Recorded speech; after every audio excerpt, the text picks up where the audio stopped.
This video is going to be for people that want to take their iced vanilla latte up a notch. This is the same recipe that I use in my coffee truck or when I'm setting up with my espresso cart. I love it. I drink it all the time. I think you will too.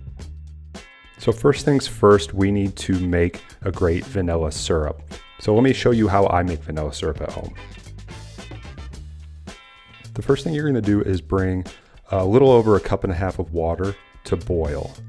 Once that comes to boil, you're going to add in a cup and a half of sugar.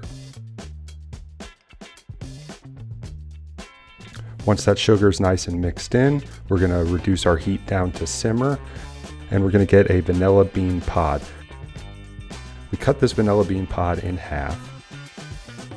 We slice it down the middle, kind of pry it open a little bit. Inside is all that beautiful vanilla bean action that's going to make the syrup really great.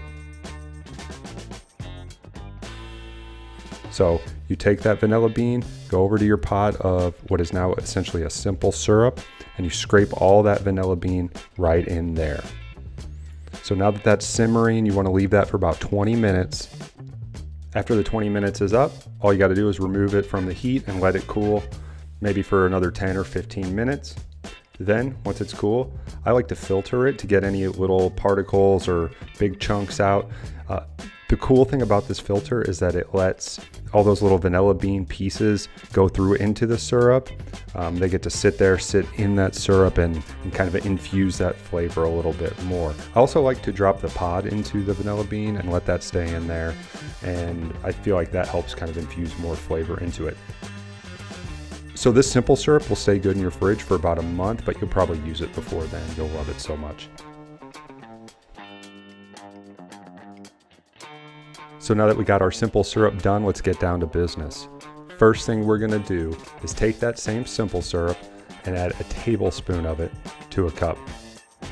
This is about a 16-ounce cup, just like you would find at a coffee shop.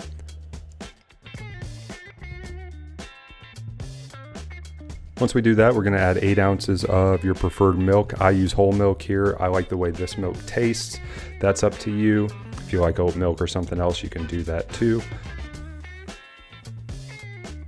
Pour that into your cup.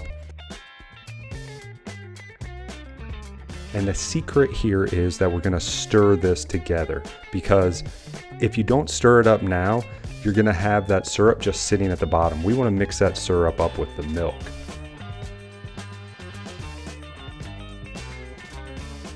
So then add a big cup of ice. I like a little bit more. And then you're gonna add 2 ounces of either cold brew or espresso. Whoop, okay, let's try that again. Okay, we got it. Stir that sucker up, have at it, go out and enjoy your day. I'll see you next time. Peace.